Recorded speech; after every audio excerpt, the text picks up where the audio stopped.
제 이름은 이지은이에요. 올해 32살입니다. 지금부터 들려드릴 이야기는 제가 겪은 가장 끔찍하면서도 동시에 가장 용기 있었던 시간에 관한 것이에요. 어떤 분들은 이 이야기가 너무 충격적이라고 말씀하실 수도 있어요. 믿기 어렵다고 하실 수도 있고요. 하지만 이 모든 일은 실제로 일어났던 일입니다. 제게, 그리고 제 시누이에게요. 저는 이 이야기를 세상에 꼭 알려야 한다고 생각했어요. 저희처럼 침묵 속에 갇혀 고통받는 분들이 있을 수 있으니까요. 3년 전 봄이었어요. 저는 남편 강준혁과 결혼했답니다. 연애 2년, 결혼 준비 6개월을 거쳐서요. 준혁은 대기업에 다니는 성실한 남자였어요. 키도 크고 잘생겼고 저한테 친절했답니다. 준혁의 가족은 4식구였어요. 시아버지 강철수는 60살로 퇴직한 공무원이었고 시어머니 박명희는 58살 전업주부였어요. 그리고 25살 시누이 강수진이 있었답니다. 처음 시댁에 인사 갔을 때 기억이 나요. 넓은 2층 집이었어요. 정원도 있고 차고도 있는 멋진 집이었죠. 시어머니는 저를 반갑게 맞아주셨어요. 손을 꼭 잡으며 예쁘다고 잘 왔다고 말씀하셨답니다. 시아버지는 과묵하신 분이었어요. 말이 별로 없으셨어요. 그냥 고개만 끄덕이시고 신문을 보셨답니다. 처음엔 좀 무서운 분인가 싶었는데 나중에 알고 보니 원래 그런 성격이셨어요. 시누이 수지는 귀여운 아가씨였어요. 통통한 볼에 큰 눈을 가진 아직 아이 같은 느낌의 여자아이였답니다. 대학을 졸업하고 취업 준비 중이라고 했어요. 저한테 인사할 때도 수줍어하면서 작은 목소리로 안녕하세요 라고만 말했답니다. 결혼식은 호텔에서 했어요. 200명 정도 오신 조촐한 식이었답니다. 신혼여행은 유럽으로 2주일 갔어요. 행복한 시간이었답니다. 신혼집은 시댁 근처 아파트로 정했어요. 시어머니가 가까이 살자고 하셔서요. 명절이나 주말에 자주 놀러 오시겠다고 하셨답니다. 저는 괜찮다고 했어요. 시댁 식구들이 다들 좋은 분들 같았거든요. 결혼 1년 차까지는 정말 평화로웠어요. 준혁은 좋은 남편이었어요. 주말마다 데이트도 가고 기념일도 챙겨주고 저한테 늘 다정했답니다. 시댁 식구들도 저를 친딸처럼 대해주셨어요. 특히 시어머니는 자주 전화하셨어요. 잘 지내냐고, 밥 잘 먹냐고, 준혁이가 잘해주냐고 물으셨답니다. 처음엔 좀 부담스러웠지만 곧 익숙해졌어요. 그냥 딸 걱정하는 엄마 같다고 생각했거든요. 결혼 2년 차가 됐을 때였어요. 시댁에서 같이 살자는 제안이 왔답니다. 집이 넓으니까 우리 부부 방도 따로 있고 같이 살면 생활비도 아낄 수 있다고 하셨어요. 저는 망설였어요. 시댁에서 산다는 게 좀 부담스러웠거든요. 하지만 준혁이 엄마 혼자 외로우시다고 아빠도 건강이 안 좋으시다고 우리가 같이 살면 좋을 것 같다고 말했어요. 그래서 결국 동의했답니다. 결혼 2년 반쯤 됐을 때 저희는 시댁으로 이사했어요. 2층에 있는 큰 방이 저희 방이 됐어요. 화장실도 딸려 있고 넓고 좋았답니다. 같이 살기 시작하면서 시댁 식구들과 더 가까워졌어요. 매일 같이 저녁을 먹고 주말에는 함께 TV도 보고 명절 준비도 같이 했답니다. 평범하고 행복한 가족 같았어요. 수지는 그 사이에 취업을 했어요. 작은 회사였지만 본인이 좋아하는 디자인 일을 한다며 기뻐했답니다. 아침마다 예쁘게 화장하고 출근하는 수진을 보면 저도 기분이 좋았어요. 하지만 몇 가지 이상한 점들이 있었어요. 별것 아닌 것들이었지만 지금 생각해보면 그게 신호였던 것 같아요. 첫 번째는 시어머니의 과잉 보호였어요. 수진을 유난히 챙기셨거든요. 수진이 조금만 늦게 들어와도 걱정하시고 친구 만나러 간다고 하면 어디 가냐고 꼬치꼬치 물으셨어요. 28살 성인인데 좀 심하다 싶었답니다. 두 번째는 준혁과 수진의 관계였어요. 너무 가까웠어요. 오빠 동생이니까 가깝겠지만 뭔가 조금 다른 느낌이었답니다. 준혁이 수진 머리를 쓰다듬는 방식이라든가 수진이 준혁을 보는 눈빛이라든가 뭐라 설명하기 어렵지만 묘했어요. 세 번째는 가족 대화에서 자주 나오는 말이었어요. 순수한 혈통이라는 말이요. 시어머니가 가끔 말씀하셨어요. 우리 집안은 순수한 혈통을 지켜왔다고 다른 피가 섞이면 안 된다고요. 처음엔 무슨 말인지 이해가 안 됐어요. 요즘 시대에 무슨 혈통 타령인가 싶었답니다. 하지만 그냥 나이 드신 분들 특유의 가문 자부심이려니 하고 넘어갔어요. 결혼 3년 차가 되던 해 가을이었어요. 그날이 제 인생이 바뀐 날이었답니다. 토요일 저녁이었어요. 온 가족이 식탁에 모여 저녁을 먹고 있었답니다.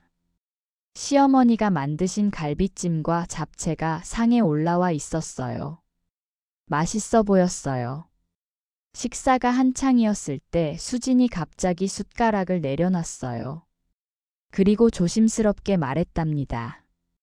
가족들한테 할 말이 있다고요. 모두가 수진을 쳐다봤어요. 수진의 얼굴이 창백했어요. 손이 떨리고 있었답니다. 수진이 말했어요. 자기가 임신했다고요. 저는 깜짝 놀라서 수진을 봤어요. 임신이라니요? 수진한테 남자친구가 있었나요? 한 번도 들어본 적이 없는데요. 저는 축하한다고 말했어요. 그리고 물었답니다. 남자친구가 누구냐고, 언제 만났냐고요. 하지만 수진은 대답하지 않았어요. 그냥 고개를 숙이고 울기 시작했답니다. 저는 더 놀랐어요. 왜 우는 거죠? 임신이 기쁜 일 아닌가요? 그때 더 이상한 일이 일어났어요. 시어머니와 시아버지의 반응이었답니다. 시어머니는 전혀 놀라지 않으셨어요. 그냥 조용히 고개를 끄덕이셨어요. 마치 이미 알고 계셨던 것처럼요. 그리고 수진한테 말씀하셨어요. 괜찮다고, 걱정하지 말라고요. 시아버지는 더 이상했어요. 얼굴이 굳어 있었어요. 숟가락을 든 손이 떨렸답니다. 하지만 아무 말씀도 안 하셨어요. 그냥 밥을 계속 드셨어요. 준혁은 당황한 것 같았어요. 수진을 보며 물었답니다. 아기 아빠가 누구냐고요. 수진은 대답하지 않았어요. 계속 울기만 했답니다. 시어머니가 준혁한테 말씀하셨어요. 나중에 얘기하자고, 일단 식사나 하자고요. 저는 너무 혼란스러웠어요. 무슨 상황인지 이해가 안 됐거든요. 왜 아무도 남자친구가 누구냐고 묻지 않는 거죠? 왜 시어머니는 놀라지 않으시는 거죠? 식사는 이상한 침묵 속에서 끝났어요. 수지는 밥을 거의 먹지 못했어요. 계속 눈물만 흘렸답니다. 저는 설거지를 하면서도 계속 생각했어요. 뭔가 이상해요. 분명히 뭔가 숨기고 있어요. 그날 밤 저는 준혁한테 물었어요. 수진이 왜 그러냐고, 아기 아빠가 누구냐고요. 준혁은 모른다고 했어요. 자기도 처음 들었다고요. 내일 수진이랑 얘기해 보겠다고 말했답니다. 저는 잠이 오지 않았어요.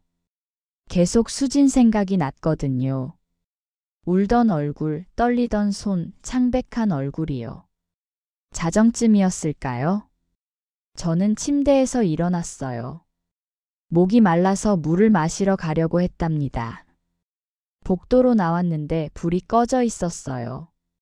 모두 잠든 것 같았어요. 저는 조용히 계단을 내려갔답니다. 거실을 지나 부엌으로 가는데 소리가 들렸어요. 흐느끼는 소리였어요. 누가 울고 있었답니다. 부엌 불을 켜니까 수진이 있었어요. 식탁에 앉아서 울고 있었어요. 얼굴을 두 손으로 가리고 소리 없이 울고 있었답니다. 저는 다가가서 수진 옆에 앉았어요. 그리고 조심스럽게 물었답니다. 괜찮냐고, 무슨 일이냐고요. 수진은 저를 보더니 더 세게 울었어요. 저는 당황해서 수진을 안아줬어요. 그리고 말했답니다. 괜찮다고 얘기해보라고, 언니가 도와줄 수 있다고요. 수진이 한참을 울더니 말하기 시작했어요. 떨리는 목소리로요. 수진이 말했어요. 자기가 나쁜 여자라고요. 언니한테 미안하다고요. 저는 이해할 수 없었어요. 왜 수진이 저한테 미안하다는 거죠? 무슨 일이 있는 건가요? 수진이 계속 말했어요. 자기가 잘못했다고요. 하지만 어쩔 수 없었다고요. 처음엔 싫었는데 거부할 수 없었다고요. 저는 더 혼란스러웠어요. 무슨 말을 하는 건지 알 수가 없었답니다. 그리고 수진이 말했어요. 그 말을요. 수진이 말했어요. 자기가 임신한 아기가 오빠 아기라고요. 저는 순간 귀를 의심했어요. 지금 뭐라고 한 거예요? 오빠 아기라고요? 저는 다시 물었어요. 무슨 오빠냐고요. 수진한테 오빠가 준혁밖에 없는데 설마 그 오빠를 말하는 거냐고요. 수진이 고개를 끄덕였어요. 그리고 울면서 말했답니다. 준혁 오빠라고요. 저희 오빠라고요. 제 머릿속이 하얘졌어요. 무슨 소리예요? 준혁이 친여동생을 임신시켰다고요? 그게 말이 돼요? 저는 소리쳤어요. 그게 무슨 소리냐고, 장난하냐고요. 수진이 손을 흔들며 말했어요. 장난 아니라고요. 정말이라고요. 저는 앉아 있을 수가 없었어요. 일어나서 왔다 갔다 했답니다. 믿을 수가 없었어요. 저는 수진한테 물었어요. 언제부터냐고, 어떻게 된 거냐고요. 수진이 떨리는 목소리로 설명하기 시작했어요. 1년 전부터였대요. 수진이 27살 때요. 어느 날 밤 수진이 잠을 자는데 누가 방에 들어왔대요. 불을 켜보니 준혁 오빠였대요. 처음엔 무슨 일이냐고 물었대요. 오빠가 수진 침대에 앉더니 말했대요. 자기가 수진을 사랑한다고요. 수진은 놀랐대요. 오빠가 무슨 소리를 하는 건지 이해할 수 없었대요. 오빠 동생 사이잖아요. 하지만 준혁은 진지했대요. 수진을 안으려고 했대요. 수진이 거부했지만 준혁은 듣지 않았대요. 수진이 소리치려고 하자 준혁이 입을 막았대요. 그리고 속삭였대요. 조용히 하라고, 이게 우리 집안 방식이라고, 엄마도 알고 있다고요. 수진은 믿을 수 없었대요. 엄마가 안다고요? 말이 안 되잖아요. 하지만 준혁은 계속했대요. 그날 밤 수진은 오빠한테 첫 경험을 당했대요. 다음 날 수진은 엄마한테 말했대요. 오빠가 이상한 짓을 했다고요. 하지만 엄마의 반응은 충격적이었대요. 엄마는 화를 내지 않았대요. 오히려 차분하게 말했대요. 그게 우리 집안 방식이라고, 순수한 혈통을 지키는 거라고, 수진도 이제 어른이 됐으니 책임을 져야 한다고요. 수진은 이해할 수 없었대요. 무슨 혈통이요? 오빠 동생이 그런 짓을 하는 게 정상인가요? 하지만 엄마는 단호했대요. 이게 우리 집안 전통이라고, 수진도 따라야 한다고, 밖에 말하면 큰일 난다고 협박했대요. 수진은 무서웠대요. 집에서 나가고 싶었지만 갈 곳이 없었대요. 친구들한테 말할 수도 없었고요. 누가 믿어주겠어요? 그렇게 1년이 지났대요. 준혁은 계속 수진 방에 왔대요. 일주일에 한두 번씩이요. 수진은 거부했지만 소용없었대요. 엄마도 아빠도 모른 척 했대요. 그리고 2달 전부터 생리가 멈췄대요. 임신이었어요. 수진이 이 얘기를 다 하는 동안 저는 그냥 서 있었어요. 움직일 수가 없었답니다. 너무 충격적이었거든요. 저는 믿고 싶지 않았어요. 제 남편이 그런 짓을 했다고요? 3년 동안 같이 산 남편이요? 제가 사랑했던 남자가요? 하지만 수지는 거짓말할 이유가 없었어요. 그렇게 절절하게 우는데 거짓말일 리가 없었답니다. 저는 수진한테 물었어요. 왜 진작 말하지 않았냐고요. 수진이 대답했어요. 무서웠다고요. 엄마가 협박했다고요. 말하면 수진을 집에서 쫓아내고 언니 저한테도 해를 끼칠 거라고 했대요. 저는 분노가 치밀었어요. 시어머니가 알고 있었다고요? 알고도 가만히 있었다고요? 저는 당장 준혁을 깨워서 따지고 싶었어요. 하지만 수진이 저를 붙잡았어요. 울면서 말했어요. 안 된다고, 오빠가 화내면 무섭다고, 제발 조용히 해달라고요. 저는 수진을 진정시켰어요. 그리고 약속했답니다. 수진을 보호하겠다고 걱정하지 말라고요. 그날 밤 저는 잠을 한숨도 못 잤어요. 수진의 고백이 머릿속을 계속 맴돌았답니다. 제 남편이 친여동생을 성폭행했다고요. 1년 동안이나요. 시어머니도 알고 있었다고요. 믿을 수가 없었어요. 하지만 믿어야 했어요. 수진의 눈물이, 떨림이, 공포가 진짜였으니까요. 저는 결심했어요. 내일 아침 준혁한테 따져 묻겠다고요. 진실을 밝혀내겠다고요. 하지만 저는 그때 몰랐어요. 진실이 제가 상상했던 것보다 훨씬 더 끔찍하다는 걸요. 다음 날 아침은 일요일이었어요. 준혁은 늦잠을 잤답니다. 평소에 주말엔 9시까지 자거든요. 저는 일찍 일어나서 거실로 내려갔어요. 시어머니가 아침 준비를 하고 계셨어요. 시아버지는 신문을 보고 계셨고요. 수지는 아직 방에 있었답니다. 저는 평소처럼 인사했어요. 좋은 아침이라고요. 하지만 제 목소리가 떨렸어요. 어젯밤 수진의 고백이 계속 생각났거든요. 시어머니는 미소 지으며 대답하셨어요. 잘 잤냐고 물으셨답니다. 마치 아무 일도 없는 것처럼요. 저는 시어머니를 쳐다봤어요. 이 사람이 알고 있었다고요? 아들이 딸을 성폭행하는 걸 알고도 가만히 있었다고요? 아침 식사는 고통스러웠어요. 저는 거의 먹지 못했답니다. 계속 준혁을 쳐다봤어요. 저 사람이 정말 그런 짓을 했을까요? 식사가 끝나고 준혁이 씻으러 올라갔어요. 저도 따라 올라갔답니다. 방문을 닫자마자 저는 준혁한테 물었어요. 수진이 한 말이 사실이냐고요.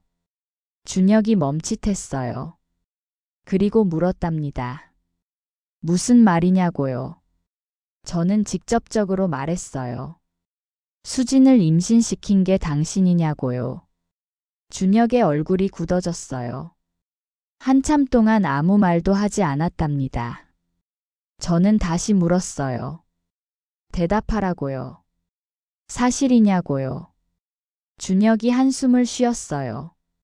그리고 천천히 고개를 끄덕였답니다. 저는 믿을 수가 없었어요. 인정했어요. 진짜로 인정했어요. 저는 소리쳤어요. 미쳤냐고, 어떻게 친여동생을 그렇게 할 수 있냐고요. 준혁이 조용히 하라며 저를 진정시키려 했어요. 하지만 저는 진정할 수 없었답니다. 저는 물었어요. 왜 그런 짓을 했냐고요. 대체 왜냐고요? 준혁이 말했어요. 차분한 목소리로요. 이게 우리 집안 방식이라고요. 저는 이해할 수 없었어요. 무슨 방식이요? 근친상간이 방식이라고요? 준혁이 설명하기 시작했어요. 우리 집안은 대대로 순수한 혈통을 지켜왔다고요. 외부에 피가 섞이면 안 된다고요. 그래서 가족끼리 결합한다고요. 저는 경악했어요. 무슨 시대에 그런 얘기를 하는 거예요? 준혁이 계속 말했어요. 할아버지도 그랬고 아버지도 그랬다고요. 자기도 그렇게 배웠다고요. 저는 물었어요. 그럼 시어머니는요? 시어머니도 그렇게 태어났다는 거예요? 준혁이 고개를 끄덕였어요. 엄마는 외삼촌의 딸이라고요. 그러니까 근친에서 태어난 거라고요. 저는 토할 것 같았어요. 이게 무슨 소리예요? 3대째 근친상간을 해왔다고요? 저는 준혁한테 소리쳤어요. 그게 범죄라고, 불법이라고, 비정상이라고요. 하지만 준혁은 태연했어요. 범죄가 아니라 전통이라고요. 우리 집안을 지키는 방법이라고요. 저는 준혁을 믿을 수가 없었어요. 제가 3년 동안 같이 산 남자가 이런 생각을 가진 사람이었다니요. 저는 말했어요. 이혼하겠다고요. 당장 짐 싸서 나가겠다고요. 준혁의 표정이 변했어요. 차가워졌답니다. 그리고 말했어요. 나가지 못한다고요. 저는 웃었어요. 못 나간다고요? 누가 막는데요? 준혁이 다가왔어요. 그리고 낮은 목소리로 경고했어요. 만약 이 집을 나가면, 만약 이 얘기를 받게 하면 제 친정 식구들이 다칠 거라고요. 저는 소름이 돋았어요. 협박하는 거예요? 제 가족을 위협하는 거예요? 준혁이 말했어요. 협박이 아니라 경고라고요. 이 집안일은 밖으로 새면 안 된다고요. 조용히 지내면 아무 일도 없을 거라고요. 저는 뒤로 물러섰어요. 준혁의 눈빛이 무서웠거든요. 처음 보는 눈빛이었어요. 준혁이 나갔어요. 문을 쾅 닫고 나갔답니다. 저는 침대에 주저앉았어요. 손이 떨렸어요. 온몸이 떨렸답니다. 제가 어떻게 해야 하죠? 경찰에 신고해야 하나요? 하지만 증거가 있나요? 그리고 준혁의 협박은요? 제 가족은요? 저는 한참을 앉아 있었어요. 생각하고 생각했답니다. 그리고 결정했어요. 일단은 조용히 있겠다고요. 하지만 증거를 모으겠다고요. 그리고 수진을 보호하겠다고요. 점심때가 됐어요. 시어머니가 저를 부르셨답니다. 밥 먹으러 내려오라고요. 저는 내려갔어요. 식탁에 온 가족이 앉아 있었어요. 준혁도, 수진도, 시아버지도요. 식사는 침묵 속에서 진행됐어요. 아무도 말하지 않았답니다. 식사가 끝나고 시어머니가 저를 부엌으로 불렀어요. 설거지를 같이 하자고요. 저는 따라갔어요. 시어머니와 단둘이 부엌에 있게 됐답니다. 시어머니가 말씀하셨어요. 준혁한테 들었다고요. 제가 모든 걸 알았다고요. 저는 대답하지 않았어요. 그냥 설거지를 계속했답니다. 시어머니가 계속 말씀하셨어요. 놀랐을 거라고요. 하지만 이해해 달라고요. 이게 우리 집안을 지키는 방법이라고요. 저는 참을 수 없었어요. 설거지를 멈추고 시어머니를 쳐다봤어요. 그리고 물었답니다. 어떻게 이럴 수 있냐고요. 어떻게 아들이 딸을 성폭행하는 걸 가만히 보고 있을 수 있냐고요. 시어머니의 표정이 굳어졌어요. 그리고 말씀하셨어요. 성폭행이 아니라고요. 가족의 결합이라고요. 저는 웃었어요. 미친 소리라고요. 근친상간이 결합이라고요? 시어머니가 화를 내셨어요. 조심하라고요. 함부로 말하지 말라고요. 저는 물러서지 않았어요. 물었답니다. 그럼 시어머니도 그렇게 태어나신 거냐고요. 근친해서요. 시어머니가 고개를 끄덕이셨어요. 그렇다고요. 자기 아버지와 고모 사이에서 태어났다고요. 그게 뭐가 문제냐고요. 저는 할 말을 잃었어요. 이 사람은 정말 문제를 모르는 거예요. 시어머니가 말씀하셨어요. 서진아, 너도 이제 이 집안 사람이라고요. 받아들여야 한다고요. 그리고 조용히 지내야 한다고요. 밖에 말하면 안 된다고요. 저는 물었어요. 만약 말하면요? 시어머니의 눈빛이 차가워졌어요. 그리고 말씀하셨어요. 후회할 거라고요. 저는 더 이상 참을 수 없어서 부엌을 나왔어요. 2층 방으로 올라가서 문을 잠갔답니다. 그리고 울었어요. 한참을 울었어요. 제가 어떻게 해야 하죠? 이 집에서 어떻게 나가죠? 그때 문을 두드리는 소리가 들렸어요. 수진의 목소리였어요. 언니라고 문 열어달라고요. 저는 문을 열었어요. 수진이 들어왔답니다. 얼굴이 퉁퉁 부어 있었어요. 많이 울었나 봐요. 수진이 제게 안겼어요. 그리고 울며 말했어요. 미안하다고요. 언니를 이런 일에 휘말리게 해서 미안하다고요. 저는 수진을 안아줬어요. 그리고 말했어요. 수진 잘못이 아니라고요. 이 집안이 미친 거라고요. 수진이 물었어요. 우리 어떻게 하냐고요. 저는 대답했어요. 나가야 한다고요. 이 집에서 나가야 한다고요. 하지만 수진이 고개를 저었어요. 못 나간다고요. 엄마가 안 보내줄 거라고요. 그리고 오빠가 협박한다고요. 저는 알고 있었어요. 준혁이 저한테도 협박했으니까요. 하지만 저는 포기하지 않았어요. 말했답니다. 방법을 찾을 거라고요. 반드시 나갈 거라고요. 수진이 고개를 끄덕였어요. 언니를 믿는다고요. 그날부터 저는 계획을 세우기 시작했어요. 어떻게 이 집에서 나갈 것인가, 어떻게 증거를 모을 것인가요? 우선은 증거가 필요했어요. 준혁의 범죄를 입증할 증거요. 수진한테 물었어요. 혹시 녹음이나 사진 같은 게 있냐고요. 수진은 고개를 저었어요. 아무것도 없다고요. 그럼 DNA 검사는요? 수진의 아기가 준혁 아기라는 걸 증명할 수 있잖아요. 수진이 말했어요. 가능하긴 한데 아기가 태어나야 한다고요. 지금은 임신 3개월이라 아직 멀었다고요. 저는 고민했어요. 6개월을 더 기다려야 한다고요?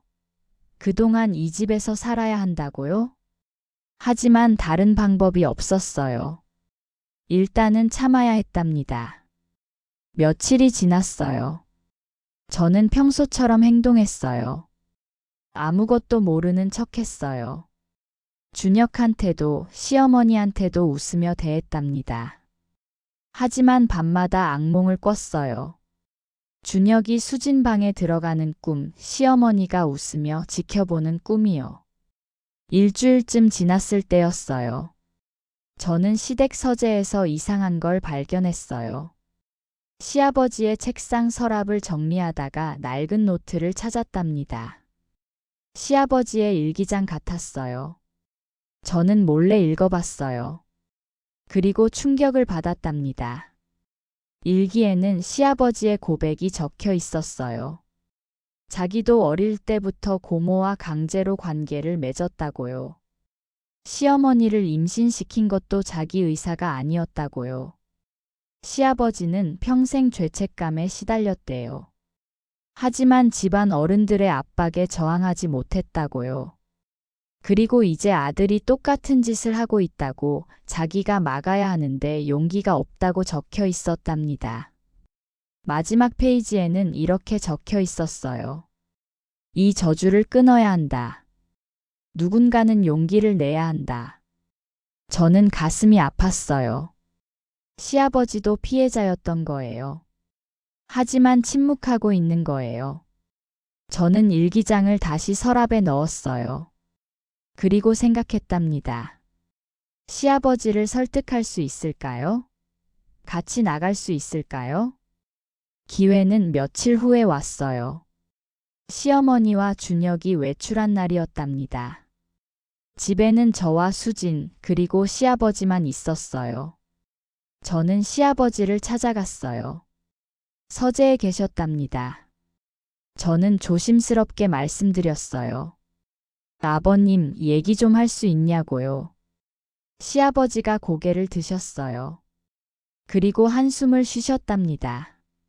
무슨 얘기냐고 물으셨어요. 저는 직접적으로 말했어요. 일기장을 봤다고요.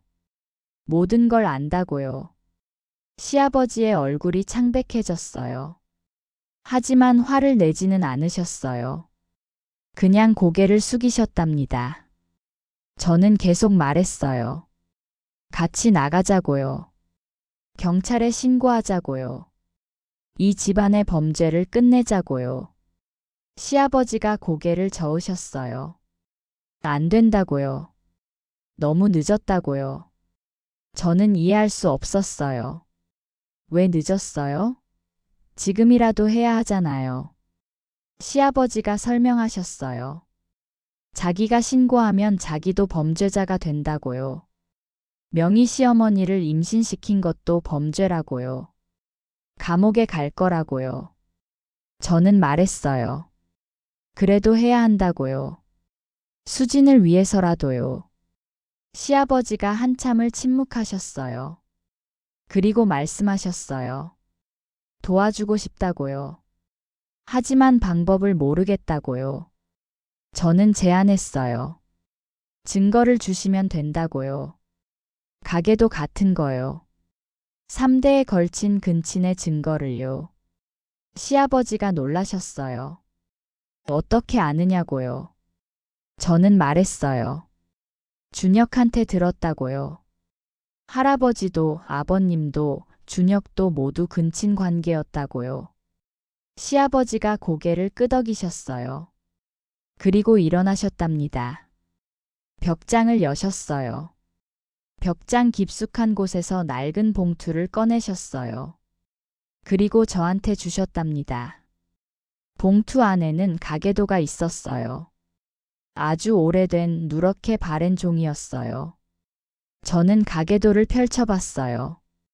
그리고 경악했답니다. 4대에 걸친 가계도였어요. 그리고 각 세대마다 근친 관계가 표시되어 있었어요. 증조할아버지는 친여동생과 관계에서 할아버지를 낳았어요. 할아버지는 친딸 준혁의 고모과 관계에서 시아버지를 낳았어요. 시아버지는 고모의 딸 사촌과 관계에서 시어머니를 낳았어요. 시어머니와 시아버지 사촌 간는 결혼해서 준혁과 수진을 낳았어요. 그리고 마지막에 연필로 적혀 있었어요. 준혁과 수진 사이에 아이가 생길 거라고요. 저는 손이 떨렸어요. 이건 단순한 범죄가 아니에요. 4대에 걸친 조직적인 근친 가계예요. 봉투 안에는 또 다른 서류들도 있었어요. DNA 검사 결과지들이요. 시아버지가 설명하셨어요. 몇 년 전에 몰래 검사를 받았다고요. 준혁과 수진의 유전자를 검사했는데 둘 다 유전병 보인자라고요. 그 말은 수진의 아기가 높은 확률로 유전병을 가지고 태어날 거라는 뜻이었어요. 저는 시아버지한테 물었어요. 이 서류들을 가지고 나가도 되냐고요. 시아버지가 고개를 끄덕이셨어요. 그리고 말씀하셨어요. 이 저주를 끊어달라고요. 자기는 비겁해서 못했지만 며느리가 해달라고요. 저는 봉투를 받았어요. 그리고 약속했답니다. 반드시 끊겠다고요. 그날 밤 저는 봉투를 제 옷장 깊숙이 숨겼어요. 절대 들키면 안 됐거든요. 며칠 후 시어머니가 수진을 병원에 데려갔어요. 산부인과 검진이라고 했어요. 저도 같이 가고 싶다고 했지만 시어머니가 거절하셨어요. 괜찮다고 자기들끼리 가겠다고요. 저는 불안했어요. 시어머니가 수진한테 뭔가 하는 건 아닐까요? 몇 시간 후 그들이 돌아왔어요. 수진의 얼굴이 창백했어요. 저는 수진을 붙잡고 물었어요. 무슨 일이 있었냐고요. 수진이 울면서 말했어요. 의사가 아기한테 문제가 있을 수 있다고 했대요. 유전 검사 결과 유전병 위험이 높다고요. 낙태를 권유했대요. 시어머니도 낙태하라고 했대요. 장애아를 낳으면 집안 망신이라고요. 하지만 수지는 하기 싫다고 했대요. 비록 이렇게 생긴 아기지만 자기 아기라고요. 낳고 싶다고요. 저는 수진을 안아줬어요. 그리고 말했어요. 낳아도 된다고요. 언니가 도와줄 거라고요. 하지만 마음 한편으론 걱정이었어요. 유전병을 가진 아기가 태어나면 어떻게 되는 거죠? 그날 밤 저는 인터넷으로 근친상 간의 유전적 위험에 대해 찾아봤어요. 충격적인 정보들이 나왔답니다. 근친 간의 아이는 유전병 발생률이 매우 높다고 해요. 특히 4대에 걸쳐 근친이 반복되면 더욱 심각하다고요. 수진의 아기는 정말 위험할 수도 있었어요. 하지만 그렇다고 낙태를 강요할 순 없었어요. 그건 수진이 결정할 일이었으니까요. 저는 수진한테 물었어요. 정말로 낳고 싶냐고요. 수진이 고개를 끄덕였어요. 그리고 말했어요. 이 아기는 죄가 없다고요. 비록 오빠 아기지만 자기가 10개월 동안 뱃속에서 키운 아기라고요. 사랑한다고요. 저는 수진의 결정을 존중했어요. 그리고 약속했답니다. 함께 키우겠다고요. 하지만 시어머니는 계속 압박했어요.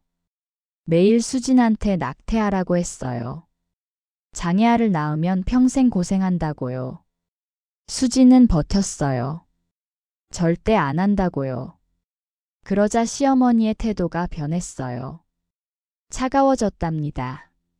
수진을 감시하기 시작했어요. 어느 날 저는 수진 방에서 이상한 약을 발견했어요. 낙태약이었어요. 수진한테 물었더니 모른다고 했어요. 자기는 그런 약 산 적 없다고요. 저는 깨달았어요. 시어머니가 몰래 준비한 거예요. 수진한테 먹이려고요. 저는 약을 버렸어요. 변기에 흘려보냈답니다. 하지만 시어머니가 또 사올 거예요. 계속 감시해야 했어요. 상황은 점점 나빠지고 있었어요. 저희는 갇혀 있는 것 같았답니다. 그리고 결정적인 사건이 일어났어요. 2주일 후 시아버지가 돌아가셨어요. 아침에 시아버지 방에 들어갔는데 목을 매달고 계셨어요. 이미 돌아가신 후였답니다. 경찰이 왔어요. 조사했어요. 자살로 결론 났어요. 하지만 저는 알고 있었어요. 이건 자살이 아니에요. 살인이에요. 시아버지는 저한테 증거를 줬어요. 가계도를요. 시어머니가 그걸 알아낸 거예요. 그래서 시아버지를 죽인 거예요. 입을 막기 위해서요. 장례식은 이틀 동안 치러졌어요. 많은 사람들이 왔어요. 시아버지의 친구들, 친척들이요. 저는 장례식 내내 시어머니를 지켜봤어요. 슬픈 척하고 있었어요. 하지만 눈은 차가웠어요. 장례식 이틀째 되던 날 밤이었어요. 저는 화장실에 가려고 복도로 나왔답니다. 시어머니가 거기 서 있었어요. 어둠 속에서 저를 보고 있었어요. 저는 깜짝 놀랐어요. 시어머니가 천천히 다가왔어요. 그리고 낮은 목소리로 말씀하셨어요. 시아버지가 너한테 뭘 줬냐고요. 저는 모른다고 했어요. 아무것도 안 받았다고요. 하지만 시어머니는 믿지 않으셨어요. 거짓말하지 말라고요. 가계도를 줬을 거라고요. 저는 부인했어요. 정말 모른다고요. 시어머니가 제 팔을 세게 잡았어요. 아팠어요. 그리고 협박하셨어요. 만약 그 가계도를 가지고 있다면 당장 내놓으라고요. 아니면 후회할 거라고요. 저는 무서웠어요. 하지만 굴복하지 않았어요. 말했답니다. 정말 모른다고요. 시어머니가 절 밀쳤어요. 저는 벽에 부딪혔답니다. 시어머니가 말씀하셨어요. 알았다고요. 내 방을 뒤지겠다고요. 저는 당황했어요. 가계도가 제 옷장에 있거든요. 들키면 안 되는데요. 다음 날 아침 저는 가계도를 다른 곳에 숨겨야 했어요. 하지만 어디에요? 수진한테 맡기기로 했어요. 수진 방을 시어머니가 덜 의심할 거니까요. 저는 수진한테 봉투를 줬어요. 그리고 설명했어요. 이게 증거라고 절대 들키면 안 된다고요. 수진이 받았어요. 그리고 자기 침대 매트리스 밑에 숨겼답니다. 하지만 그날 오후 시어머니가 수진 방도 뒤졌어요. 그리고 찾아냈어요. 봉투를요. 저는 수진 방에서 비명소리를 듣고 달려갔어요. 시어머니가 봉투를 들고 서 있었어요. 시어머니가 저를 보며 웃었어요. 차갑게요. 그리고 말씀하셨어요. 역시 있었구나, 라고요. 저는 봉투를 빼앗으려고 했어요. 하지만 시어머니가 빠르게 피했어요. 그리고 부엌으로 가셨어요. 가스레인지를 켰어요. 저는 소리쳤어요. 안 된다고요. 태우지 말라고요. 하지만 시어머니는 가계도를 불에 넣었어요. 타기 시작했어요. 저는 절망했어요. 유일한 증거가 사라지고 있었어요. 시어머니가 말씀하셨어요. 이제 증거 없다고요. 아무도 우리 집안일을 믿지 않을 거라고요. 저는 주저앉았어요. 끝난 건가요? 이제 방법이 없는 건가요? 하지만 그때 생각났어요. DNA 검사 결과지요. 가계도만 탄 거예요. 검사 결과지는 아직 봉투 안에 있어요. 저는 재빨리 일어나서 바닥에 떨어진 봉투를 집었어요. 그리고 확인했어요. 다행히 검사 결과지들은 무사했어요. 시어머니가 가계도만 태우고 봉투는 버린 거예요. 저는 검사 결과지를 주머니에 숨겼어요. 시어머니가 보기 전에요. 시어머니가 만족한 듯 웃으셨어요. 이제 끝났다고요. 조용히 살라고요. 저는 대답하지 않았어요. 그냥 제 방으로 돌아왔답니다. 수진이 따라왔어요.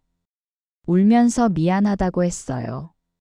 자기가 잘 숨기지 못해서라고요. 저는 수진을 위로했어요. 괜찮다고요. 아직 희망이 있다고요. 그리고 검사 결과지를 보여줬어요. 수진이 놀랐어요. 이게 남아있었다고요. 저는 고개를 끄덕였어요. 이걸로도 충분하다고요. 유전적 근친을 증명할 수 있다고요. 하지만 문제가 있었어요. 이 검사 결과지만으로는 부족할 수도 있어요. 법정에서 인정받으려면 더 확실한 증거가 필요했답니다.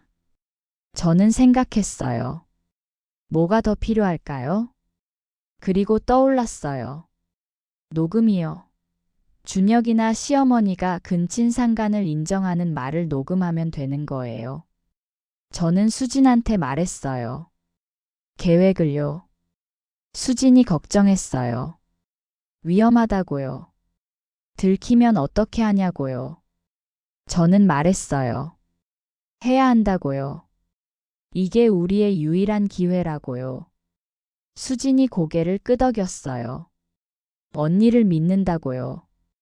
그날 밤 저는 계획을 세웠어요. 내일 기회를 만들 거예요. 그리고 증거를 확보할 거예요. 그 다음엔 탈출할 거예요. 수진이랑 같이요. 저는 결심했어요. 이제 더 이상 참지 않겠다고요. 싸울 거예요. 끝까지요. 다음 날 아침 저는 일찍 일어났어요. 계획을 실행할 날이었답니다. 준혁은 평소처럼 출근했어요. 시어머니는 장을 보러 나가셨고요. 집에는 저와 수진만 남았답니다. 저는 수진을 제 방으로 불렀어요. 그리고 핸드폰을 꺼냈어요. 녹음 앱을 켰답니다. 수진한테 설명했어요.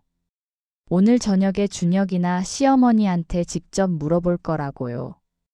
근친상간에 대해서요. 그리고 그 대화를 녹음할 거라고요.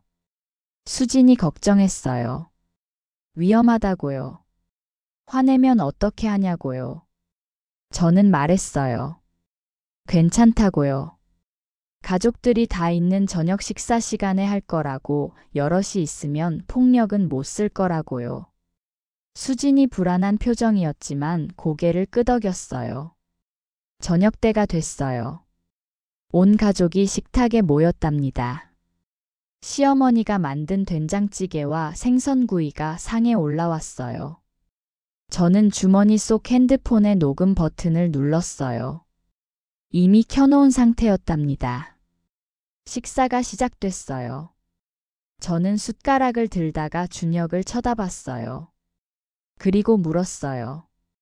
준혁 씨, 수진이가 임신한 아기가 누구 아기예요? 식탁이 조용해졌어요. 모두가 저를 쳐다봤답니다. 준혁이 당황한 표정으로 물었어요. 갑자기 왜 그러냐고요. 저는 계속 물었어요.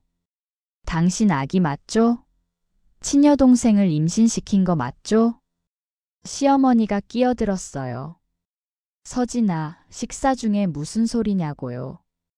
저는 시어머니를 쳐다봤어요. 그리고 물었어요.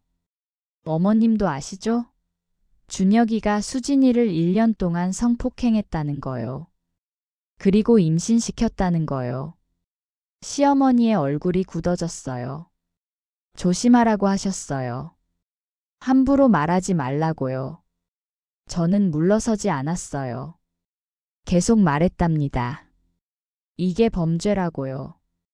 근친상간은 불법이라고요. 당장 신고해야 한다고요. 준혁이 화를 냈어요. 그만하라고요. 이건 우리 집안일이라고요. 저는 준혁한테 물었어요. 집안일이요? 친여동생 강간하는 게 집안일이에요? 준혁이 소리쳤어요. 강간이 아니라고요. 이게 우리 집안 전통이라고요. 대대로 내려온 방식이라고요. 바로 그거였어요. 제가 원했던 대답이요. 녹음되고 있었답니다. 저는 계속 유도했어요. 무슨 전통이요? 근친상간이 전통이라고요? 준혁이 대답했어요. 그렇다고요. 순수한 혈통을 지키는 거라고요. 할아버지도 그랬고, 아버지도 그랬고, 자기도 그렇게 배웠다고요. 저는 시어머니한테 물었어요. 어머님도 그렇게 태어나신 거죠? 근친해서요? 시어머니가 일어나셨어요. 그리고 소리치셨어요. 그만하라고요. 더 이상 참지 않겠다고요. 하지만 저는 멈추지 않았어요. 계속 물었어요. 대답하세요. 어머님 부모님도 근친이었죠? 사촌이었죠? 시어머니가 대답하셨어요. 그래. 그렇다고. 그게 어때서? 우리 집안은 3대째 그렇게 순수한 혈통을 지켜왔어. 네가 이해 못하는 거야. 완벽했어요. 모두 녹음됐어요. 준혁의 자백, 시어머니의 자백이요. 저는 웃었어요. 그리고 핸드폰을 꺼내 보여줬어요. 방금 다 녹음했다고 말했어요. 준혁과 시어머니의 얼굴이 하얗게 질렸어요. 준혁이 달려들었어요. 핸드폰을 빼앗으려고요. 저는 빨리 일어나서 피했어요. 그리고 계단을 올라가 제 방으로 뛰어 들어갔답니다. 문을 잠갔어요. 준혁이 문을 두드렸어요. 문 열라고 소리쳤어요. 저는 대답하지 않았어요. 창문을 열고 밖을 봤답니다. 2층이라 높았지만 뛰어내릴 수 있을 것 같았어요. 하지만 그 전에 파일을 백업해야 했어요. 저는 빠르게 녹음 파일을 이메일로 제 계정에 전송했어요. 그리고 클라우드에도 올렸답니다. 준혁이 계속 문을 두드렸어요. 문이 흔들렸어요. 곧 부서질 것 같았어요. 저는 급히 가방을 챙겼어요. 지갑, 신분증, 핸드폰 충전기, 그리고 DNA 검사 결과지를요. 문이 쾅 하고 열렸어요. 준혁이 어깨로 부순 거예요. 준혁이 들어왔어요. 얼굴이 일그러져 있었어요. 처음 보는 표정이었답니다. 준혁이 다가왔어요. 핸드폰 내놓으라고요. 저는 뒤로 물러섰어요. 안 된다고요. 이미 백업했다고요. 준혁이 멈칫했어요. 백업이라고요? 저는 말했어요. 이메일로 보냈다고요. 클라우드에도 올렸다고요. 이미 늦었다고요. 준혁의 얼굴이 더 일그러졌어요. 그리고 소리쳤어요. 다 지워. 당장. 저는 고개를 저었어요. 싫다고요. 준혁이 제 팔을 잡았어요. 아팠어요. 저는 소리쳤어요. 나요. 아파요. 그때 수진이 뛰어들어왔어요. 오빠한테 소리쳤어요. 언니 놔주라고요. 준혁이 수진을 밀쳤어요. 수진이 넘어졌답니다. 배를 움켜쥐었어요. 저는 깜짝 놀랐어요. 수진, 괜찮아? 수진이 고통스러워했어요. 배가 아프다고요. 저는 준혁한테 소리쳤어요. 수진이 임신했잖아요. 왜 밀어요? 준혁도 당황한 것 같았어요. 수진한테 다가가려고 했어요. 하지만 수진이 뒤로 물러섰어요. 오지 말라고요. 오빠가 무섭다고요. 시어머니가 방으로 올라오셨어요. 무슨 일이냐고요. 저는 시어머니한테 말했어요.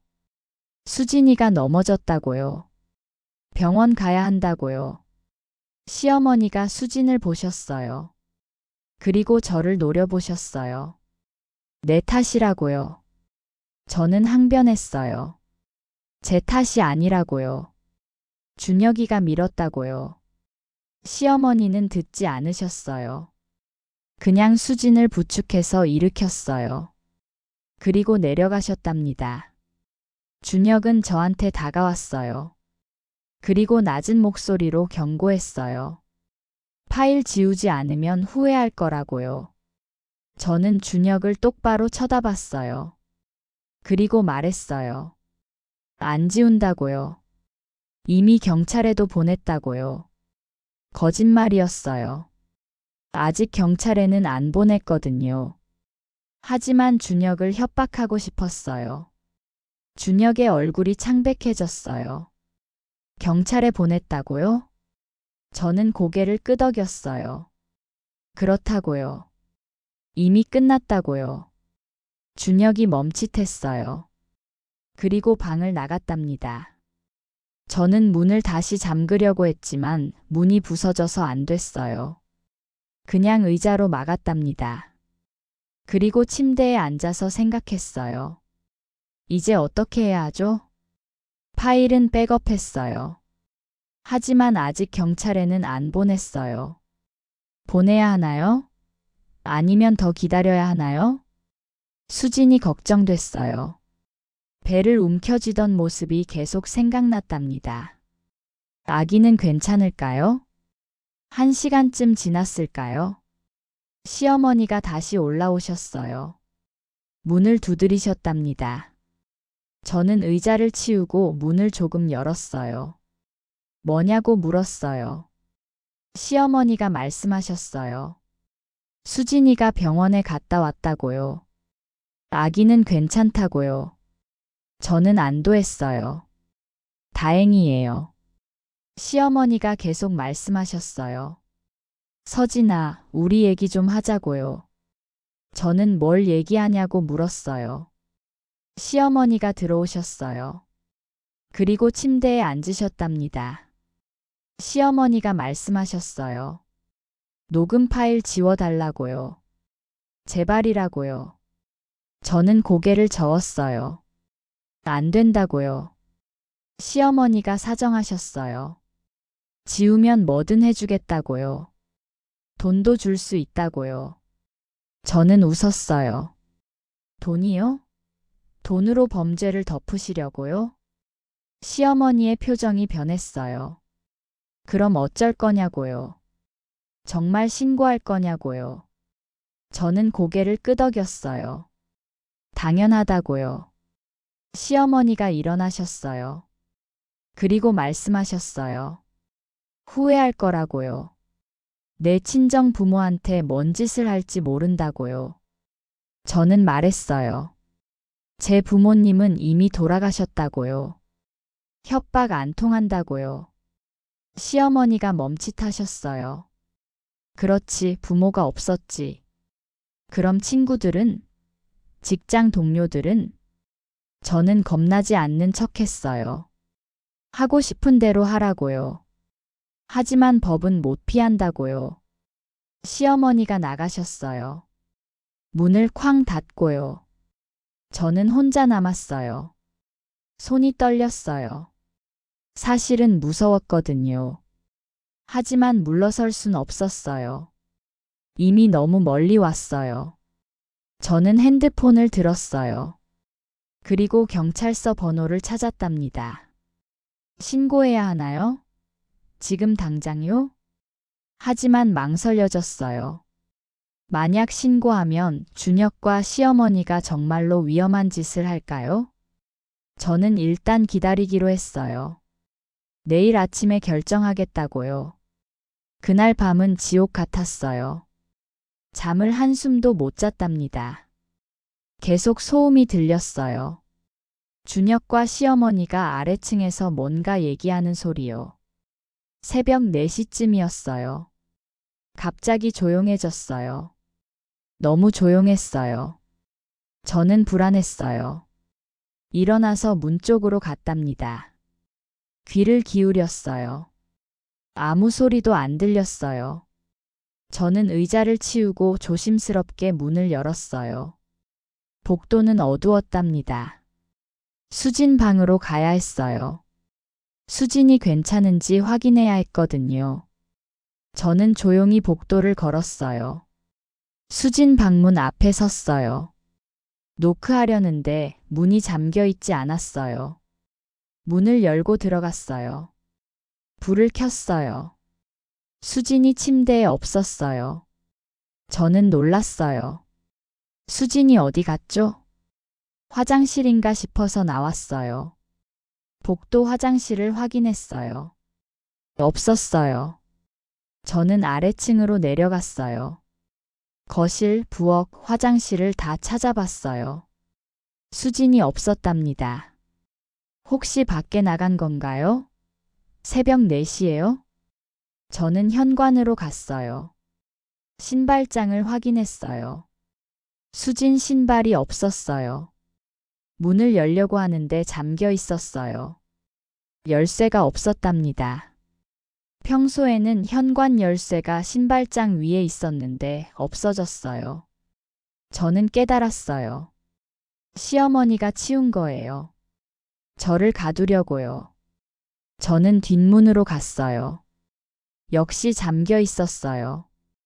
열쇠도 없었어요. 저는 갇힌 거예요. 그리고 수지는 어디 간 거예요? 저는 다시 2층으로 올라갔어요. 시어머니 방문을 두드렸어요.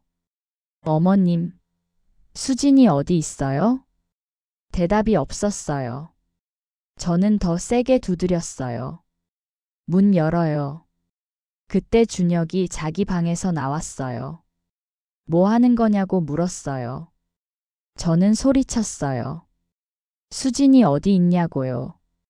수진 어디 갔냐고요. 준혁이 대답했어요. 병원 갔다고요. 아침에 진료 예약이 있다고요.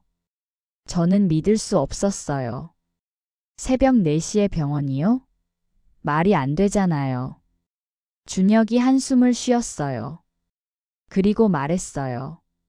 응급실이라고요. 배가 계속 아프다고 해서 엄마가 데리고 갔다고요. 저는 물었어요. 그럼 왜 저는 안 깨웠어요? 같이 가야죠. 준혁이 대답했어요. 자고 있어서 안 깨웠다고요. 곧 돌아올 거라고요. 저는 불안했어요. 뭔가 이상해요. 진짜로 병원에 간 걸까요? 저는 시어머니한테 전화했어요. 하지만 받지 않으셨어요. 수진한테도 전화했어요. 역시 받지 않았어요. 저는 준혁한테 물었어요. 정말로 병원 맞냐고요. 준혁이 짜증내며 대답했어요. 그렇다고요. 의심하지 말라고요. 저는 준혁을 믿을 수 없었어요. 뭔가 숨기고 있는 것 같았거든요. 저는 제 방으로 돌아왔어요. 그리고 경찰에 전화하기로 결심했어요. 핸드폰을 들었어요. 112를 눌렀어요. 하지만 전화가 안 걸렸어요. 신호가 없었답니다. 저는 핸드폰을 확인했어요. 와이파이도 끊겨 있었어요. 인터넷선을 누가 끄는 거예요? 그리고 핸드폰 신호 차단기라도 설치한 건가요? 저는 완전히 고립됐어요. 집 밖으로 나갈 수도 없고 전화도 안 되고요. 창문으로 가서 소리치려고 했어요.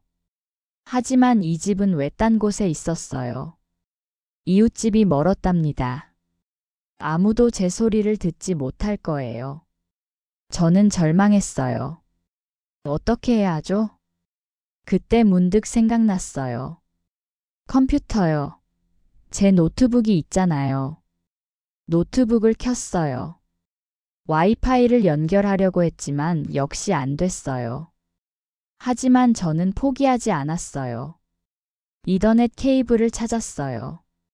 직접 인터넷선에 연결하면 되잖아요. 저는 벽에 있는 인터넷 단자를 찾았어요. 케이블을 연결했어요. 됐어요. 인터넷이 연결됐어요.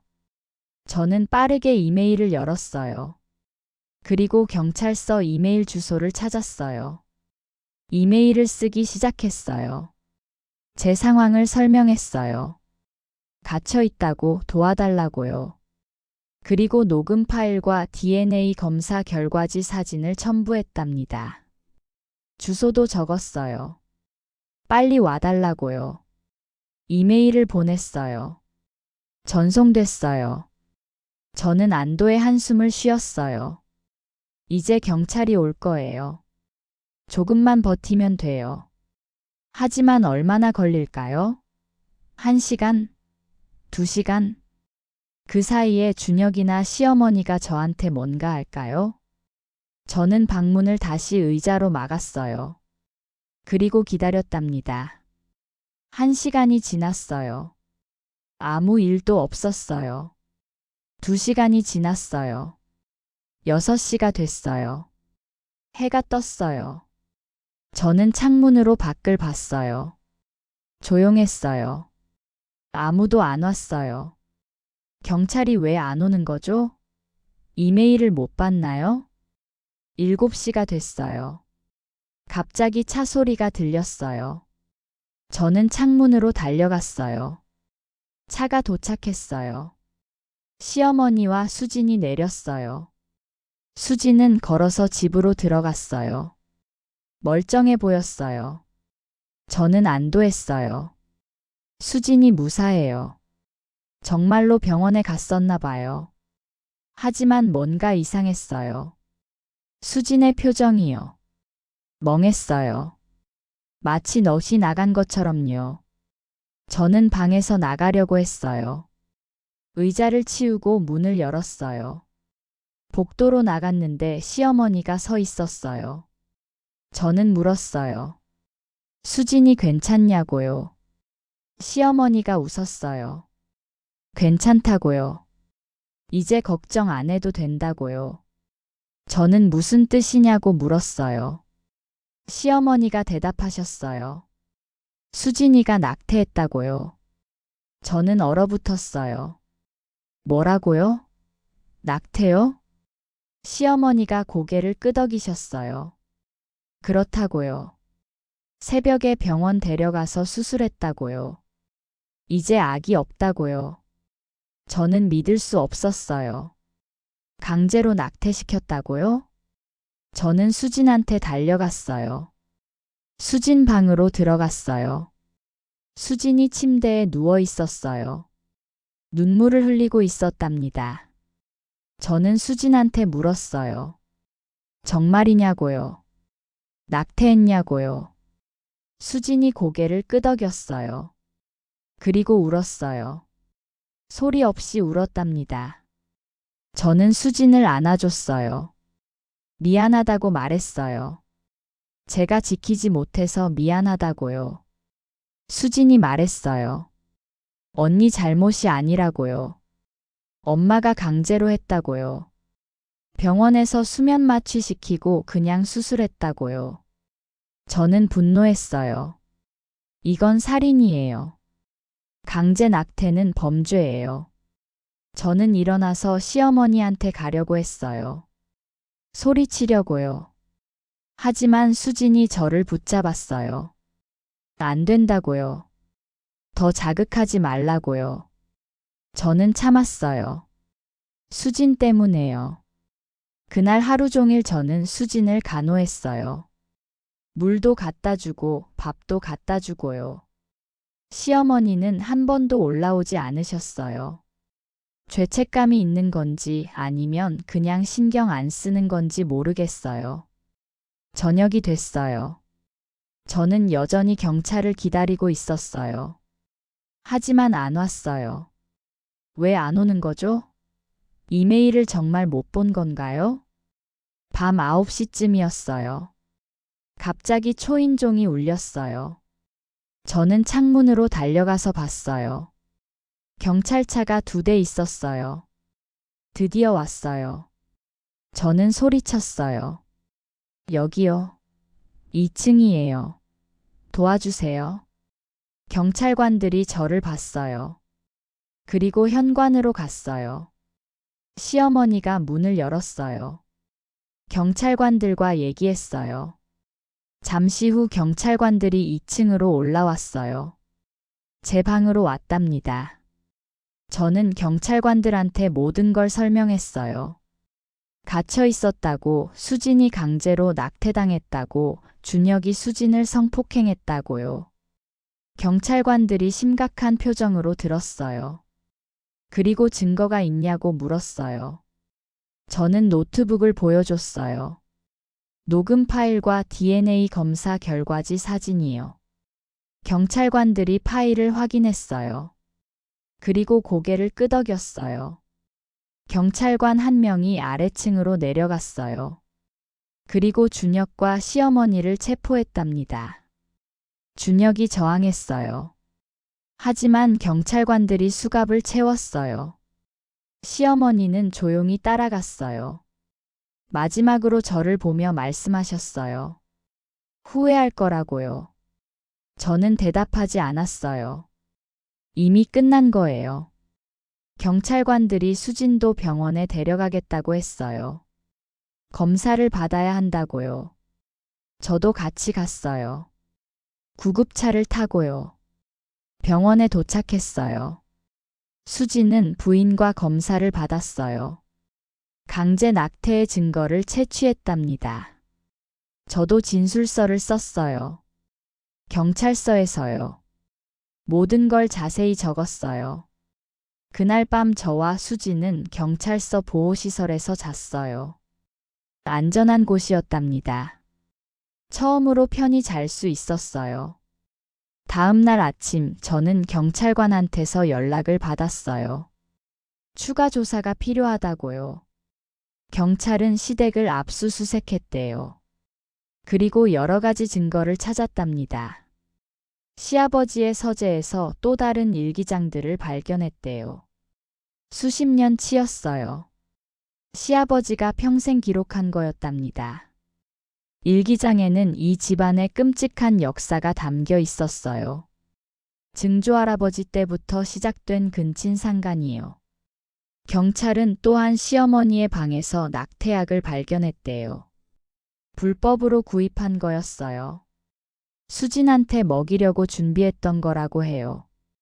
그리고 가장 충격적인 발견이 있었어요. 지하실에 숨겨진 방이 있었대요. 그곳에서 사진들과 비디오 테이프들을 찾았답니다. 경찰관이 저한테 조심스럽게 말했어요. 그 내용이 매우 충격적이라고요. 확인하고 싶냐고 물었어요. 저는 봐야 한다고 했어요. 증거니까요. 경찰관이 보여줬어요. 사진들이었어요. 할아버지와 고모의 사진이었어요. 그들이 관계하는 사진이요. 시아버지와 시어머니의 어릴 적 사진들도 있었어요. 그들도 강제로 그런 관계를 맺었다는 증거였어요. 비디오 테이프도 있었어요. 아주 오래된 거였답니다. 경찰이 재생했어요. 화질이 나빴지만 내용은 명확했어요. 증조할아버지가 여동생을 성폭행하는 장면이었어요. 여동생은 울부짖었지만 아무도 도와주지 않았어요. 저는 눈을 돌렸어요. 너무 끔찍해서 볼 수가 없었답니다. 경찰관이 말했어요. 이 집안은 4대에 걸쳐 조직적으로 근친상간을 저질렀다고요. 그리고 그 과정을 기록까지 했다고요. 왜 기록했을까요? 자랑하려고요? 아니면 다음 세대에 물려주려고요? 경찰은 또한 시아버지의 죽음을 재조사하기로 했대요. 자살이 아니라 타살일 가능성이 높다고요. 부검을 다시 했어요. 그리고 발견했답니다. 시아버지의 몸에서 수면제 성분이 나왔어요. 시어머니가 수면제를 먹이고 목을 매단 거예요. 자살로 위장한 살인이었답니다. 증거는 계속 쌓여갔어요. 준혁과 시어머니는 부인했지만 증거가 너무 명확했어요. 2주일 후 검찰이 기소했어요. 준혁은 성폭력 범죄, 강요죄로 기소됐어요. 시어머니는 살인죄, 강제낙태죄, 감금죄로 기소됐어요. 재판이 시작됐어요. 첫 번째 재판날 저와 수지는 증인으로 출석했답니다. 법정은 사람들로 가득했어요. 기자들도 많았어요. 이 사건이 뉴스에 보도됐거든요. 준혁과 시어머니가 피고인석에 앉았어요. 두 사람 다 수척해 보였어요. 검사님이 기소 내용을 낭독했어요. 준혁의 범죄, 시어머니의 범죄를요. 그리고 증거를 제시했어요. 녹음 파일, DNA 검사 결과, 일기장, 사진들, 비디오 테이프를요. 준혁의 변호사가 항변했어요. 녹음은 불법이라고, 증거 능력이 없다고요. 하지만 검사님이 반박했어요. 범죄를 입증하기 위한 녹음은 합법이라고요. 판례를 제시했답니다. 판사님이 인정했어요. 녹음 파일은 증거로 채택한다고요. 법정에서 녹음 파일이 재생됐어요. 준혁의 목소리가 울려 퍼졌어요. 이게 우리 집안 전통이야. 할아버지도 그랬고 아버지도 그랬고. 방청객들이 술렁거렸어요. 믿을 수 없다는 표정들이었어요. 시어머니의 목소리도 나왔어요. 우리 집안은 3대째 그렇게 순수한 혈통을 지켜왔어. 법정이 조용해졌어요. 모두가 충격받은 것 같았어요. 다음은 제 차례였어요. 증인석에 섰답니다. 검사님이 질문했어요. 언제 준혁의 범죄를 알았냐고요. 저는 대답했어요. 수진이가 고백했을 때라고요. 그날 밤을 자세히 설명했답니다. 검사님이 또 물었어요. 시어머니는 알고 있었냐고요. 저는 대답했어요. 알고 있었다고요. 오히려 독려했다고요. 집안 전통이라며요. 검사님이 마지막으로 물었어요. 시아버지의 죽음에 대해서는 뭘 아냐고요. 저는 대답했어요. 시아버지가 저한테 증거를 줬다고요. 가계도를요. 그 후 며칠 뒤에 돌아가셨다고요. 시어머니한테 들킨 것 같다고요. 준혁의 변호사가 반대 신문을 했어요. 저한테 적대적인 질문들을 던졌어요. 혹시 준혁한테 원한이 있냐고, 이혼하려고 꾸민 거 아니냐고요. 저는 차분히 대답했어요. 원한 같은 거 없다고요. 그냥 진실을 밝히고 싶을 뿐이라고요. 변호사가 계속 압박했어요. 하지만 저는 흔들리지 않았어요. 다음은 수진의 차례였어요. 수진은 떨리는 목소리로 증언했어요. 오빠가 1년 동안 자기를 성폭행했다고요. 처음엔 거부했지만 힘으로 억압당했다고요. 그리고 엄마가 알고도 가만히 있었다고, 오히려 당연하게 여겼다고 증언했어요. 강제 낙태에 대해서도 말했어요. 자기 의사와 상관없이 수면 마취 당하고 수술당했다고요. 수지는 울면서 말했어요. 자기 아기를 지키고 싶었는데 못 지켰다고요. 방청객들 중 몇 명이 눈물을 흘렸어요. 저도 울었답니다. 재판은 석 달 동안 계속됐어요. 여러 증인들이 나왔어요. 의사, 경찰관, 유전학 전문가들이요.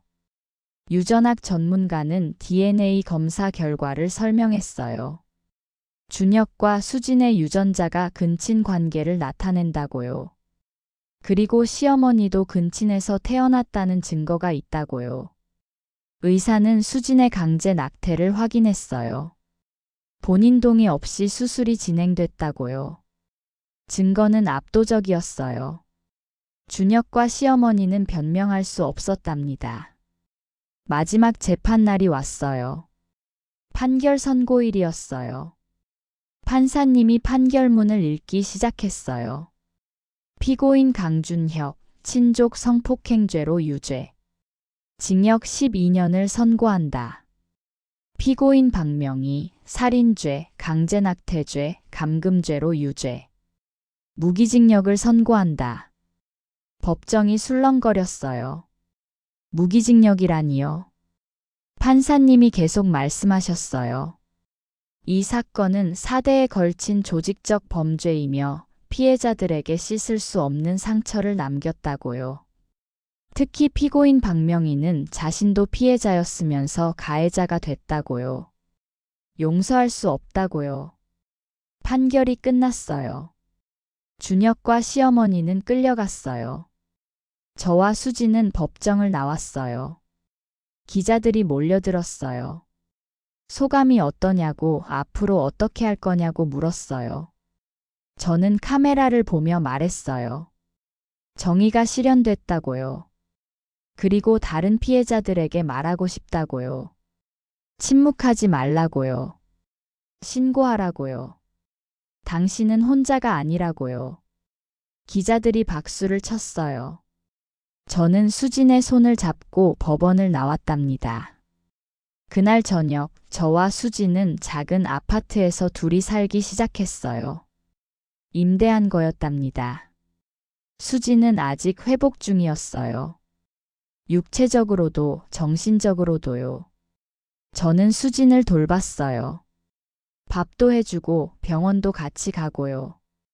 한 달쯤 지났을 때 수진이 말했어요. 언니한테 고맙다고요.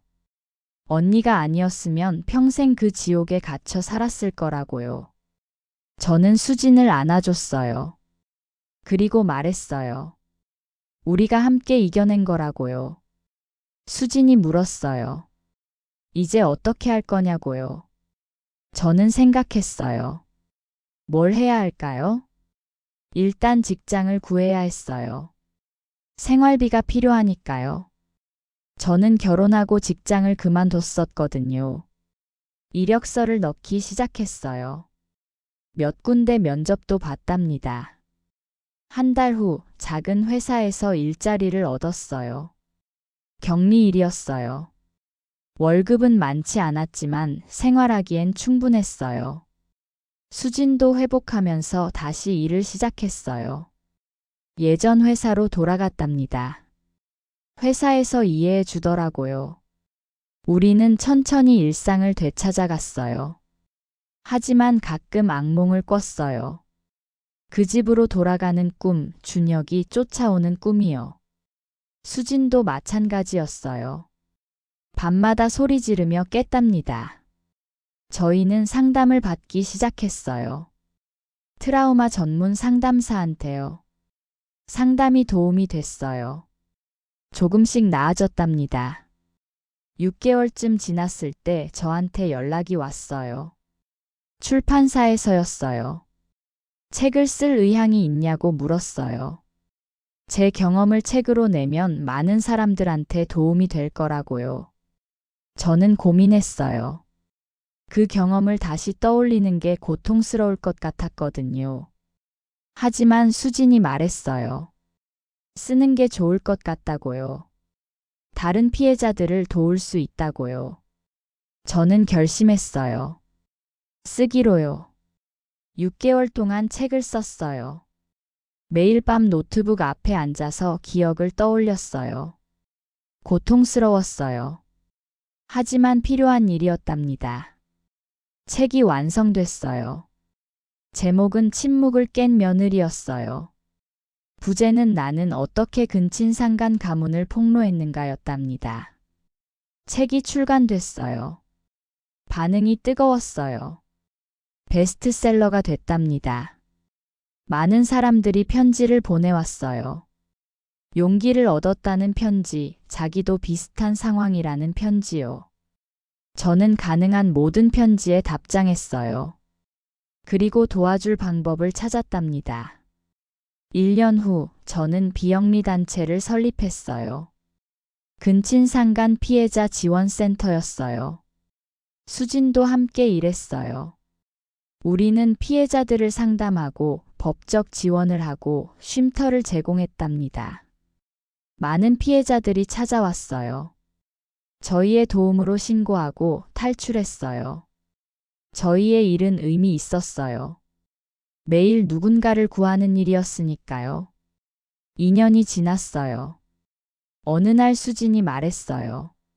새로운 시작을 하고 싶다고요. 무슨 말이냐고 물었더니 수진이 설명했어요. 대학원에 가고 싶다고요. 심리학을 공부해서 전문 상담사가 되고 싶다고요. 저는 응원했어요. 좋은 생각이라고요. 수진이 대학원에 합격했어요. 열심히 공부했답니다. 저도 변화를 결심했어요. 회사를 그만두고 센터 일에만 집중하기로요. 우리는 각자의 길을 걸어가면서도 계속 함께 일했어요. 3년이 지났어요. 어느 봄날이었어요. 저는 수진과 함께 묘지에 갔어요. 시아버지 무덤이었답니다. 무덤 앞에 꽃을 놓았어요. 그리고 말했어요. 아버님, 저희가 약속을 지켰어요. 저주를 끊었어요. 수진도 말했어요. 할아버지, 이제 편히 쉬세요. 우리는 한참을 서 있었어요.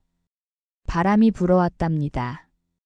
마치 시아버지가 대답하는 것 같았어요. 고맙다고, 잘했다고요.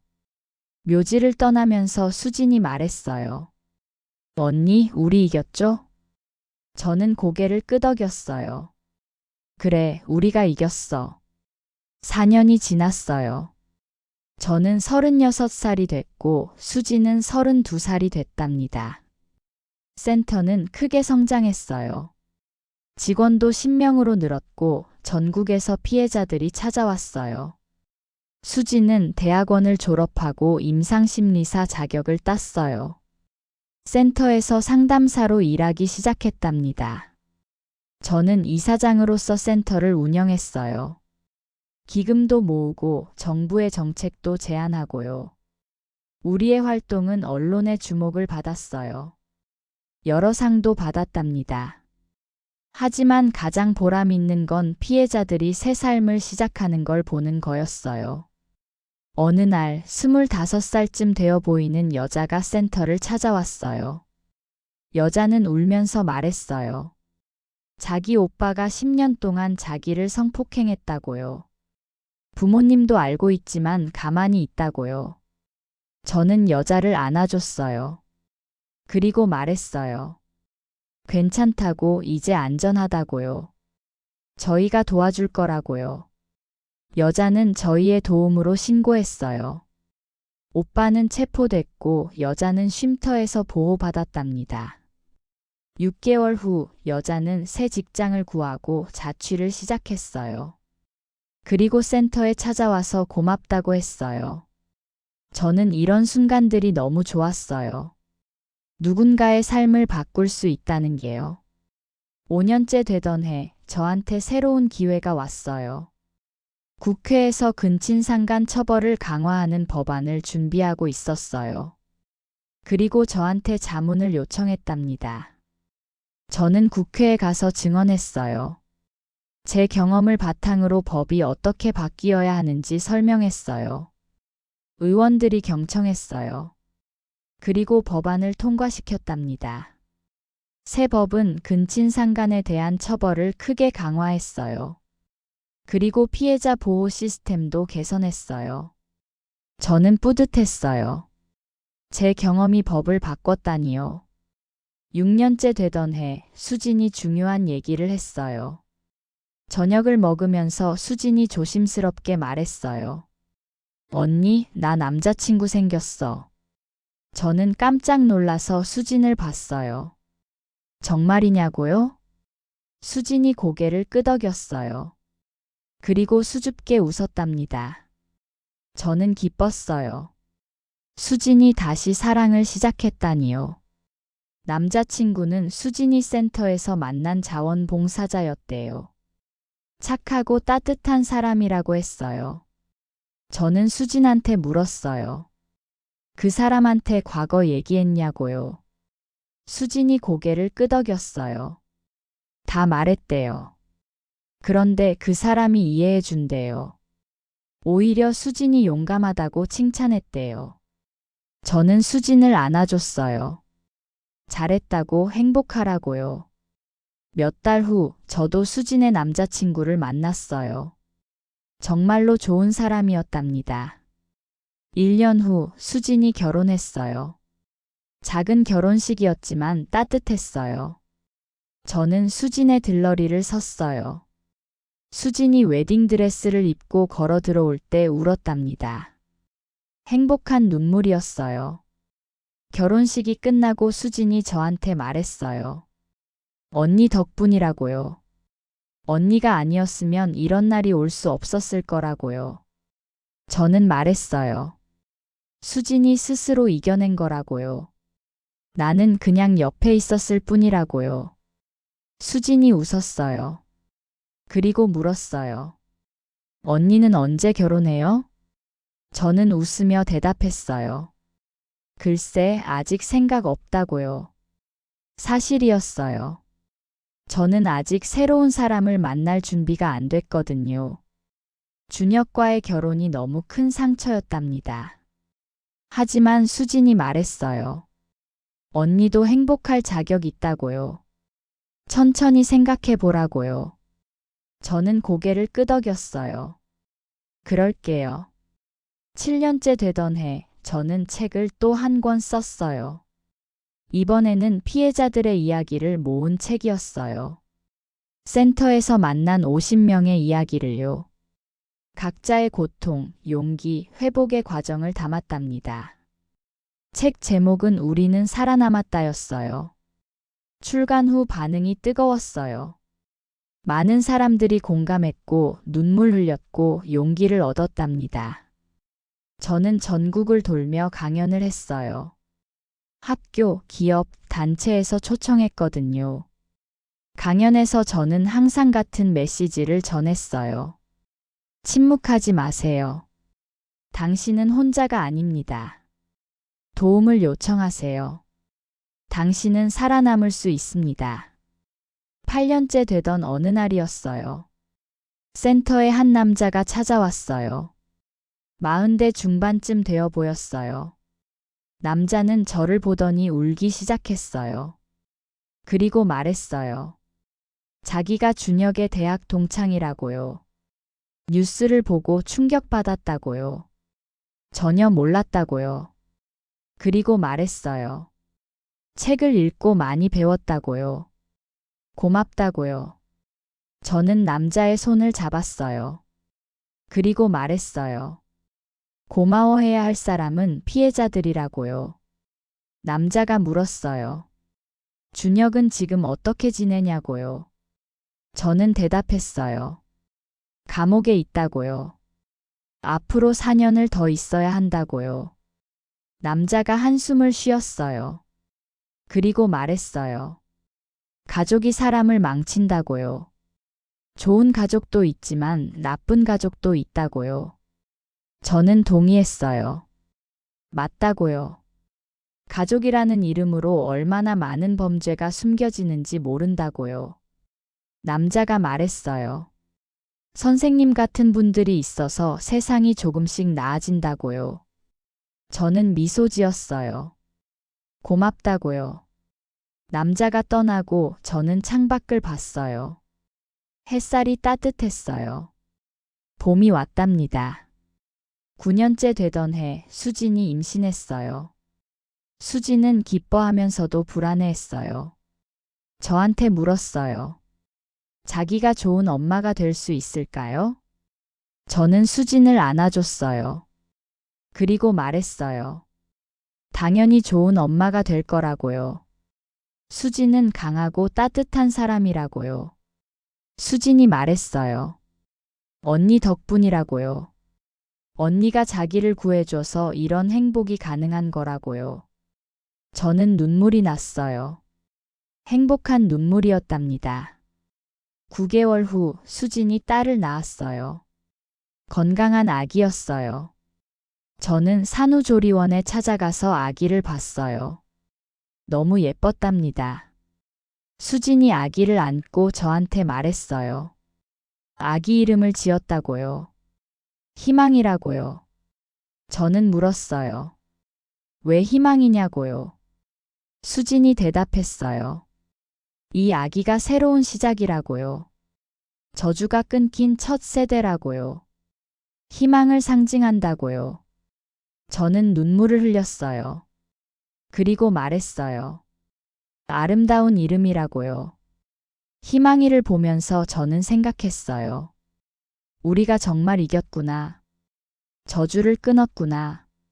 10년째 되던 해 저는 40살이 됐어요. 센터는 더 크게 성장했어요. 전국에 지부가 5개나 생겼답니다. 그리고 정부에서 공식 지원도 받게 됐어요. 저희의 활동을 인정한 거예요. 어느 날 저는 준혁이 출소한다는 소식을 들었어요. 12년 형을 다 산 거예요. 저는 복잡한 감정이 들었어요. 걱정도 됐고 궁금하기도 했어요. 준혁이 변했을까요? 출소 일주일 후 준혁한테서 편지가 왔어요. 편지에는 사과가 적혀 있었어요. 자기가 얼마나 끔찍한 짓을 했는지 깨달았다고요. 감옥에서 상담을 받으면서 많이 반성했다고요. 수진한테도 미안하다고요. 그리고 저한테도요. 용서를 바라지는 않는다고요. 다만 진심으로 사과하고 싶었다고요. 저는 편지를 읽고 한참을 생각했어요. 답장을 해야 하나요? 결국 답장을 쓰지 않았어요. 용서할 준비가 안 됐거든요. 아직은요. 하지만 준혁이 반성했다는 것만으로도 다행이라고 생각했어요. 적어도 다른 사람한테 같은 짓은 안 할 테니까요. 11년째 되던 해, 저는 새로운 사람을 만났어요. 센터 후원자 모임에서 만난 남자였어요. 변호사였답니다. 우리는 천천히 친해졌어요. 데이트도 하고 영화도 보고요. 그 사람은 제 과거를 알고 있었어요. 책을 읽었대요. 그런데도 저를 좋아한대요. 저는 조심스러웠어요. 또 상처받고 싶지 않았거든요. 하지만 그 사람은 인내심이 많았어요. 기다려줬답니다. 1년 후 우리는 정식으로 사귀기 시작했어요. 수진이 축하해줬어요. 언니도 드디어 행복을 찾았다고요. 12년째 되던 해 저는 재혼했어요. 작은 결혼식이었어요. 가까운 사람들만 초대했답니다. 수진이 축사를 했어요. 눈물을 흘리면서요. 언니가 오늘 여기 서 있는 게 기적 같다고요. 12년 전 그 지옥에서 누가 이런 날이 올 거라고 상상했겠냐고요. 하지만 언니는 포기하지 않았고 싸웠고 이겼다고요. 그리고 저뿐 아니라 수많은 사람들을 구했다고요. 수진의 말에 모두가 박수를 쳤어요. 저는 울면서 웃었답니다. 결혼 후 저는 행복했어요. 남편은 저를 존중하고 사랑했어요. 우리는 아이를 갖지 않기로 했어요. 서로 동의한 결정이었답니다. 대신 센터 아이들을 저희 아이처럼 돌봤어요. 15년째 되던 해 저는 책을 또 한 권 썼어요. 세 번째 책이었어요. 제목은 저주를 끈타였답니다. 이 책에는 제 전체 이야기가 담겼어요. 준혁과의 만남부터 재혼까지요.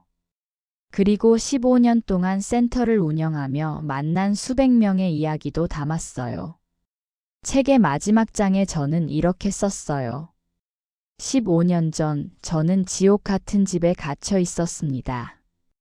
탈출할 수 없을 것 같았습니다. 하지만 포기하지 않았습니다. 싸웠습니다. 그리고 이겼습니다. 지금 이 책을 읽는 당신도 할 수 있습니다. 당신이 어떤 상황에 있든 얼마나 절망적이든 희망은 있습니다. 침묵하지 마세요. 도움을 요청하세요. 당신은 혼자가 아닙니다. 우리가 함께 있습니다. 당신도 저처럼 저주를 끊을 수 있습니다.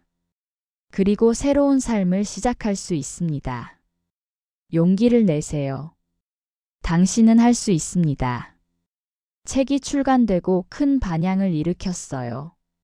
수많은 피해자들이 용기를 얻었답니다. 그리고 법도 더 강화됐어요. 근친상간 처벌이 더욱 엄격해졌고 피해자 보호도 강화됐어요. 제 삶이 누군가에게 도움이 됐다는 게 뿌듯했어요. 지금은 20년이 지났어요.